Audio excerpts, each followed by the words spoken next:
everyone. Ninth class, I hope you all are fine at your place. You had a 10 day summer break.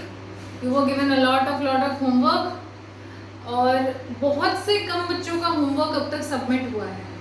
So I request all of you to please immediately submit your work because अभी मैं आपको एक procedure समझाने वाली हूँ आपकी थोड़ी सी marking system का, उसको ध्यान से समझना. आपके अभी जुलाई सेकेंड वीक में एक फर्स्ट टेस्ट होंगे, मेजर टेस्ट 1. उनका नाम होगा मेजर टेस्ट 1. ओके, पर सब्जेक्ट 40 मार्क्स के एमसीक्यू आएंगे in every subject. It is SST और इट इज इंग्लिश और इट इज साइंस और इट इज मैथ्स. सब सब्जेक्ट्स में आपको 40 एमसीक्यूज मिलेंगे. One question will be of 1 mark. So कितने मार्क्स का टेस्ट हो गया टोटल? 40. बचे 10 मार्क्स. ये है आपके इंटरनल असेसमेंट के. The way you are attending the classes, how regular you are attending in the classes, how regularly you are attending the doubt classes, how manageably और timely you have submitted your homework. ये homework और attendance के marks हैं 10 marks, जो आपको तभी मिलेंगे जब आप टाइम पे अपना काम रोज करोगे और सबमिट करोगे. ठीक है, आपको मेरे बात समझ में आई. 9 जुलाई तक आपकी रिवीजन क्लासेस होंगी. 10 जुलाई से आपके टेस्ट स्टार्ट होंगे. हर पेपर, हर सब्जेक्ट का पेपर 40 एमसीक्यू क्वेश्चंस कैरी करेगा. No subjective questions. ये जो 2 marks 3 marks 4 marks long answer questions होते हैं, ये नहीं होंगे पेपर में. सिर्फ एमसीक्यूज होंगे. 40 MCQs, 1 question carries 1 marks, total marks 40 marks. Remaining 10 marks will be for internal assessment. That means that how timely you do your work or how regularly you are attending the online classes, you will be assessed on the basis of that. Okay? So I hope major test 1 आपको समझ में आ गया.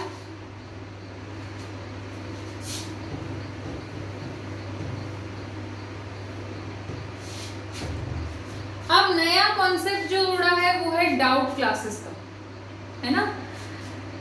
आपको daily lecture मिलेगा between 2 PM and 6 PM.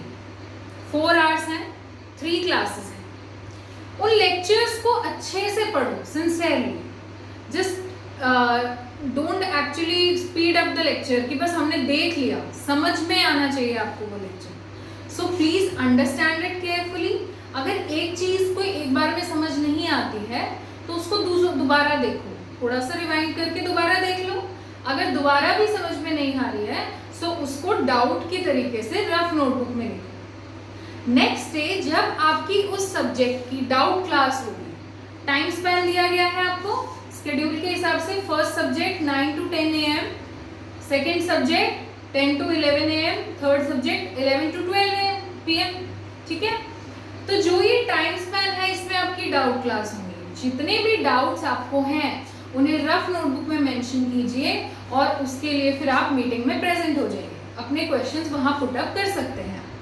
ठीक है, अगर आपका फिर भी कोई डाउट रह जाता है और आपको इमीडिएटली पूछना है तो ऐसा नहीं है, आप कॉल करके भी पूछ सकते हो.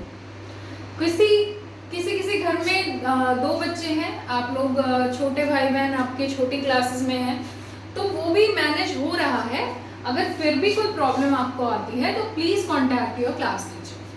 ठीक है, आप मुझे कांटेक्ट कर सकते हो. अब आगे जो समझने की बात है वो है ये कि एसएसटी का सिलेबस. पीरियोडिक टेस्ट में एसएसटी के कौन कौन से चैप्टर्स आएंगे. ठीक है, फर्स्ट चैप्टर जो हम लेंगे वो होगा ज्योग्राफी का, इंडिया, साइज एंड लोकेशन.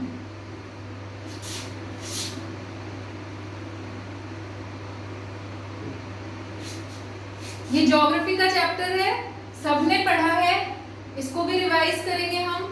ये chapter India, size and location, first chapter of geography, ये आएगा आपके पीरियोडिक टेस्ट में. Second, what is democracy, why democracy.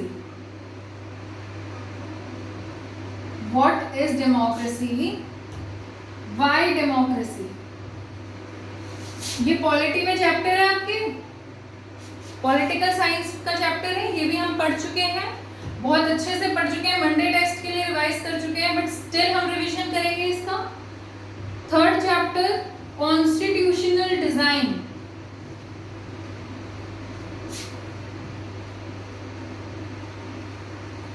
ये जो चैप्टर है कॉन्स्टिट्यूशनल डिजाइन, ये भी पॉलिटिकल साइंस से है, ये भी हम लोग कर चुके हैं, third chapter.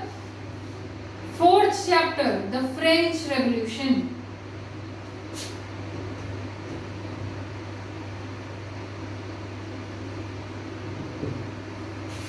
These four chapters: India, size and location in geography, what is democracy, why democracy in political science, constitutional design in political science, the French Revolution in history.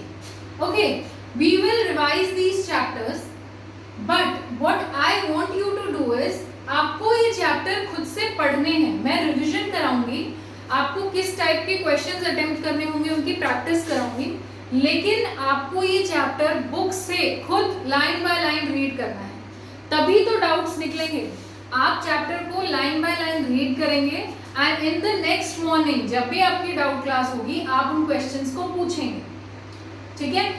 चारों ही चैप्टर्स में ऐसा कुछ बहुत टफ नहीं है जो हमने नहीं पढ़ा हो और आप अब नहीं कर सकते हो। रिविजन वीडियो को देखते जाओ, साथ साथ चैप्टर को पढ़ते जाओ, ठीक है। No excuses for being absent in the test. आपके पीरियोडिक 1 मार्क्स जाएंगे, ठीक है। So you can not, it is mandatory to attempt the test and you have to give it sincerely, ठीक है बच्चे। अब ये सारी चीजें समझ में आ गई, तो आज की क्लास हम लोग आगे कंटिन्यू करते हैं।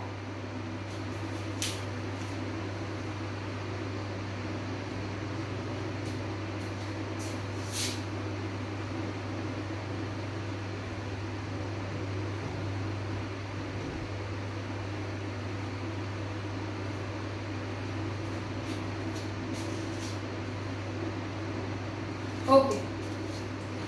So now you all will tell me कि हम लोग जो चैप्टर स्टार्ट करने वाले हैं आज, that is what is democracy, why democracy. तो आप लोग मुझे एक बात बताओ कि डेमोक्रेसी क्या है, ये हमने कैसे डिस्कस किया था।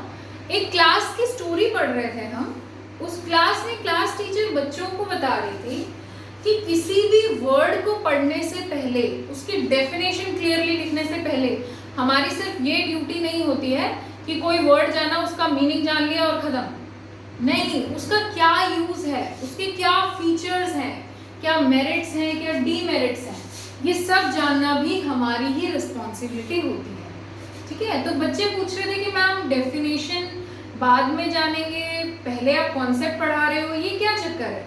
तो मैम ने बताया था कि डेफिनेशन हमें कब चाहिए होती है, जब हमें उस वर्ड को किसी और वर्ड से अलग करना है। जैसे कि रेन, बारिश को क्लाउड बर्स्ट, बादल फटने से अलग करना है, तो हम बता सकते हैं कि रेन में कैसे फीचर्स होते हैं और क्लाउड बर्स्ट के क्या फीचर्स होते हैं। तो इसके लिए हमें क्या जरूरत पड़ी, डेफिनेशन की। But if you know what is rain, तो क्या हर किसी को आप समझाओगे, अरे रेन आ रही है, आप घर पे ऐसे बोलोगे क्या, water is falling from the clouds and now the ground is really wet and this is rain, her time explain करते हो नहीं। तो डेफिनेशन की जरूरत कब पड़ती है, जब हमें 2 वर्ड्स को डिमार्केट करके अलग करना। अब वो लोग डिस्कस करने वाले थे कि डेमोक्रेसी एक्चुअली में क्या है। तो जो फर्स्ट चैप्टर था democracy in the contemporary world, वो आपके सिलेबस में नहीं है, एनटीएससी के लिए हमने पढ़ा था। उसमें हमने कुछ एग्जाम्पल्स देखे कि रूलर्स, जो मिलिट्री रूलर्स थे, उन्होंने क्या किया कि जो डेमोक्रेटिकली इलेक्टेड गवर्नमेंट थी, ऐसी सरकार जिन्हें देश ने चुना था, देश के नागरिकों ने चुना था, उन्होंने उन सरकार को हटा के खुद का मिलिट्री रूल इस्टेब्लिश कर लिया, ये हमने पढ़ा था। अब मिलिट्री रूल इस्टेब्लिश हो गया तो क्या वो डेमोक्रेसी है? नहीं। कैसे नहीं है और क्या स्टोरी लाइंस हैं, ये हम डिस्कस करें।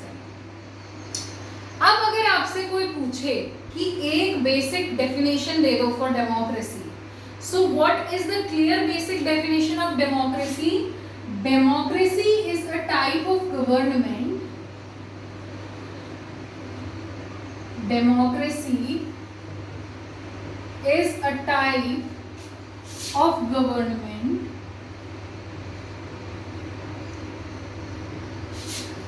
in which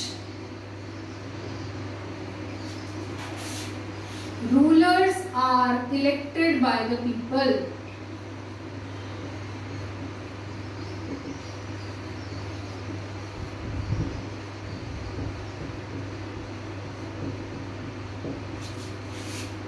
डेमोक्रेसी उस टाइप की गवर्नमेंट है, ठीक है, जहां पे लोकतंत्र, ये वो जगह है जहां पे सरकार लोगों द्वारा ही चुनी जाती है. The citizens of the country elect their rulers. उन पे कौन राज करेगा ये कौन डिसाइड कर रहा है? सिटीजन्स. उस टाइप की गवर्नमेंट को क्या बोला जाता है? डेमोक्रेसी. ये एक बेसिक डेफिनेशन है. इससे कंप्लीट डेमोक्रेसी समझ में नहीं आई है अभी हमें. उसको समझने के लिए आगे चलते हैं. अब हमें देखना है कि क्या जो मिलिट्री रूलर्स हैं जो खुद से अपना राज जमा लेते हैं, जैसे हमने बात की थी पिनोशे प्रेसिडेंट थे, ठीक है, वहां पे क्या हुआ था कि मिलिट्री रूलर ने उन्हें हटा दिया था, जेल में बंद कर दिया था और खुद को वहां का प्रेसिडेंट डिक्लेयर कर दिया था. तो क्या जो मोनार्कीज होती हैं, मोनार्कीज का मतलब होता है ऐसा राज जिसमें कोई हेड ऑफ द जो गवर्नमेंट है, जो आपके देश का हेड है या फिर आपकी सल्तनत का हेड है, आपके एरिया का हेड है, वो रूलर इलेक्टेड नहीं है, खुद से हेरिडिटरी पोजीशन से रूलर बना है, क्योंकि वो एक राजा की फैमिली में है, वो उनके वंशज हैं, इसलिए वो राजा बने, उसे बोला जाता है मोनार्की. और जब आप इलेक्ट करके किसी को हेड बनाते हो उसे बोला जाता है रिपब्लिक. समझ में आया? तो क्या मोनार्कीज और मिलिट्री रूलर्स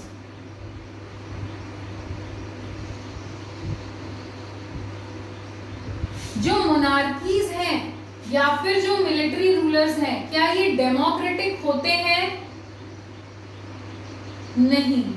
अगर एमसीक्यू में मैं आपसे पूछ लूं what is the basic definition of democracy, so you will write democracy is the type of government in which rulers are elected by the people. If I give you another question that which statement is wrong among the two, दोनों में से कौन सी statement गलत है? ये गलत है या ये गलत है? नीचे वाली गलत है. मोनार्कीज, जो भी राजा स्वयं बनते हैं बाय देयर हेरिडिटरी पोजीशन, या फिर मिलिट्री रूलर्स जो खुद को एस्टैब्लिश करते हैं, डिक्टेटर्स होते हैं, वो डेमोक्रेटिक सरकार नहीं होती है. डेमोक्रेसी का सबसे पहला बेसिक रूल क्या है कि जो राज करने वाले लोग हैं उन्हें कौन चुनेंगे? देश के नागरिक चुनेंगे. डेमोक्रेसी समझ में आ गई? India is a democratic country. Yes, because हम पे कौन राज करेगा? हमारे हेड ऑफ द गवर्नमेंट कौन है? President. Head of the state president होते हैं, वो भी इलेक्टेड हैं. हमारे प्राइम मिनिस्टर इलेक्टेड हैं, हमारे जितने भी मेंबर ऑफ पार्लियामेंट हैं वो इलेक्टेड हैं. और कौन इलेक्ट कर रहा है? We the citizens of India. So India is a democratic country. Democracy का बेसिक फंक्शन समझ में आया? अब हम डेमोक्रेसी के फीचर्स डिस्कस करेंगे.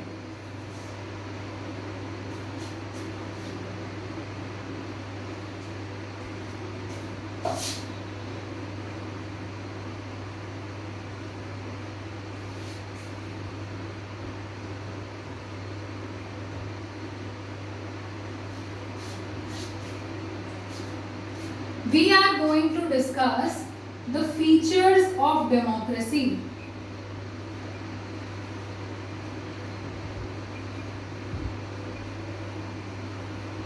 ठीक है, हमने बेसिक डेफिनेशन तो जान ली कि डेमोक्रेसी क्या है, बट क्या सिर्फ रूलर्स को पीपल इलेक्ट कर ले तो वो डेमोक्रेसी हो गई? अरे वो रूलर्स किस पोजीशन के लिए इलेक्ट होंगे, कितने टाइम के लिए इलेक्ट होंगे, कौन कौन वोट दे सकता है, क्या सबके वोट की एक वैल्यू होगी, क्या उनके इलेक्ट होने के बाद लोगों को कोई राइट्स रहेंगे या सारे अधिकार राजा के पास चले जाएंगे? ये सारे क्वेश्चंस आपके माइंड में आने चाहिए. So what are the features of democracy, ये डिस्कस करें. सबसे पहला feature,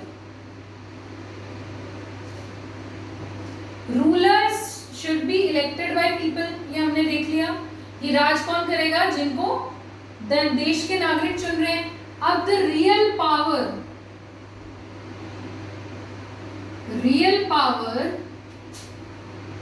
should rest with the rulers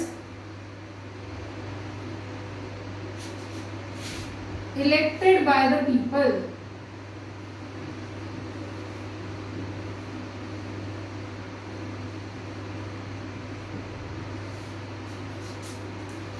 जो देश की पावर है कानून बनाने की, किसी भी फैसले को लेने की, वो उन लोगों के हाथों में होनी चाहिए जिनको देश के नागरिकों ने चुना है, ना कि उन लोगों के हाथ में जिनको देश के नागरिक ने नहीं चुना, वो खुद से राज जमाने के लिए एक पोजीशन पे आ गए, उनके हाथ में पावर नहीं होनी चाहिए। अगर पावर उनके हाथ में आ जाए तो फिर चाहे कितने भी इलेक्शन कराते रहो आप, वो सरकार डेमोक्रेटिक नहीं होगी। कैसे, ये समझना। पाकिस्तान की केस स्टडी कर रहे हैं हम।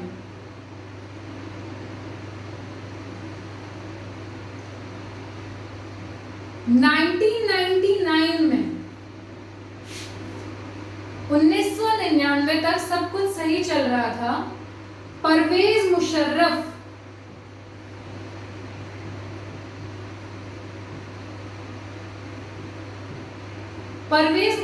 ने 1999 में क्या किया? जो वहां की सरकार थी, डेमोक्रेटिकली इलेक्टेड गवर्नमेंट, उसको हटा के खुद का रूल जमा लिया था। ठीक है, खुद को वहां का रूलर डिक्लेयर कर दिया था। फिर 2002 में उन्होंने एक रेफरेंडम कराया।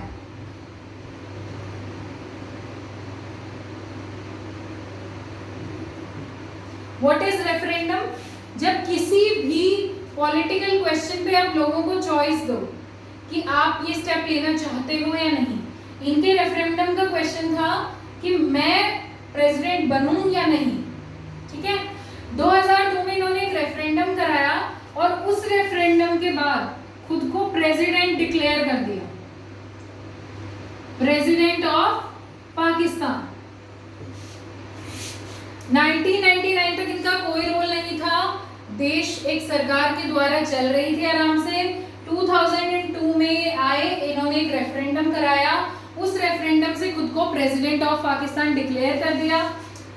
अब बाद में ये पता चला बाय मीडिया और बाय द जर्नलिस्ट और जो पॉलिटिकल एक्टिविस्ट होते हैं, जो देश में सरकार कैसे चल रही है, अपना मिसयूज नहीं कर रही है पावर को, वो चेक करते रहते हैं, उन लोगों से ये पता चला that this referendum was based on malpractices and fraud.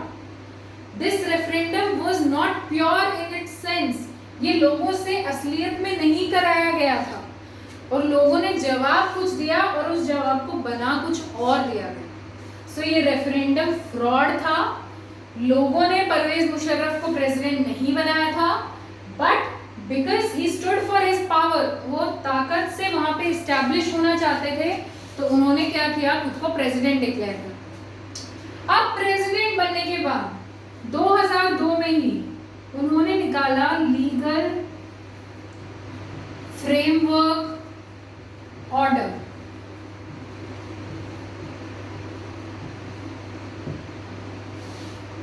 ये एक ऑर्डर टाइप में था जिसमें डॉक्यूमेंट्रीज में कुछ रूल्स चेंज किए उन्होंने।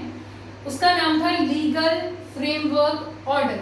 अगर मैं आपसे एमसीक्यू में पूछूं लीगल फ्रेमवर्क ऑर्डर कौन से ईयर में आया था पाकिस्तान में? 2002। परवेज मुशर्रफ ने कब डेमोक्रेटिकली इलेक्टेड गवर्नमेंट को हटा दिया था पाकिस्तान से? 1999। क्लियर? अब इस लीगल फ्रेमवर्क ऑर्डर में परवेज मुशर्रफ ने क्या कर दिया? उन्होंने कहा कि सारी पावर्स प्रेसिडेंट के पास आ जाएंगी।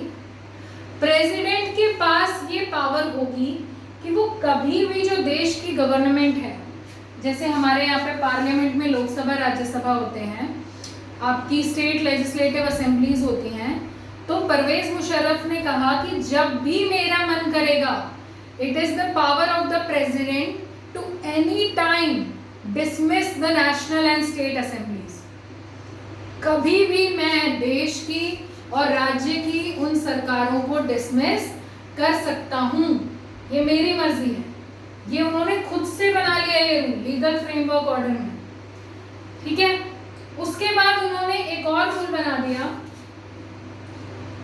कि जो सिविलियन कैबिनेट है,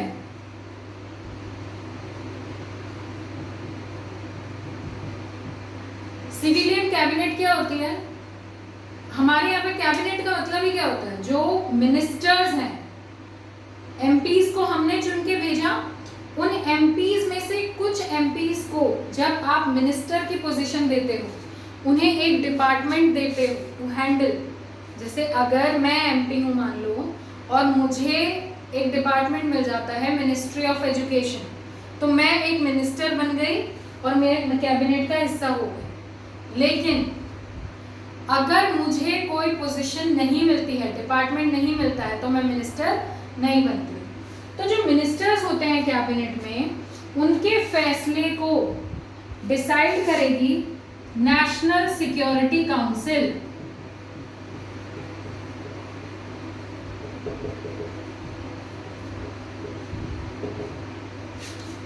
नेशनल सिक्योरिटी काउंसिल में ज्यादातर लोग थे मिलिट्री के। अब परवेज मुशर्रफ ने कहा कि सिविलियन कैबिनेट के काम पे नजर रखेगी नेशनल सिक्योरिटी काउंसिल, और कोई भी डिसीजन उनकी मर्जी के बिना नहीं होगा। I hope this is clear. So इससे हमें क्या पता चला कि लोगों ने किसे चुन के भेजा था? नेशनल और स्टेट असेंबली के लोगों को। लेकिन क्या पावर उनके हाथ में रही? नहीं। तो पावर किसके हाथ में होनी चाहिए? डेमोक्रेटिकली इलेक्टेड लोगों के हाथ।